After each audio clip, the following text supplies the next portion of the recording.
சேமியா கஸ்டர்ட் பாயசம் பண்ணுறதுக்காக நான் வந்துட்டு ஒரு 1/2 லிட்டர் அளவுக்கு பால் எடுத்துருக்கிறேன். இப்போ பால் வந்து கொஞ்சம் காஞ்சி வரட்டும். அதுக்கப்புறமா நான் வந்துட்டு ஒரு 1/2 லிட்டர் ஒரு 1/2 கப் அளவுக்கு சுகர் வந்து இதில் ஆட் பண்ணி மிக்ஸ் பண்ணி விட்டுட்டேன். அதுக்கப்புறமா ஒரு டேபிள் ஸ்பூன் அளவுக்கு கஸ்டர்ட் பவுடர் பாலோடு ஆட் பண்ணி மிக்ஸ் பண்ணி வச்சுருக்கிறேன்.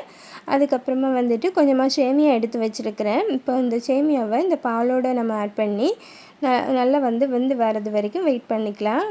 இப்போ வந்து சேமியா வந்து நல்லா வெந்து வந்தாச்சு. அதுக்கப்புறமா வந்துட்டு நம்ம ரெடி பண்ணி வச்சுருக்கிற இந்த கஸ்டர்ட் மிக்ஸையும் இதோட வந்து ஆட் பண்ணி ஒரு ஸ்பூன் வச்சு நல்லா வந்து மிக்ஸ் பண்ணி விட்டுடலாம். இப்போ நமக்கு கொஞ்சம் நேரம் இப்படி பண்ணும்போது இது வந்து கொஞ்சம் கெட்டியாக மாற ஆரம்பிக்கும். இந்த நேரத்தில் வந்து ஸ்டவ் ஆஃப் பண்ணிக்கலாம்.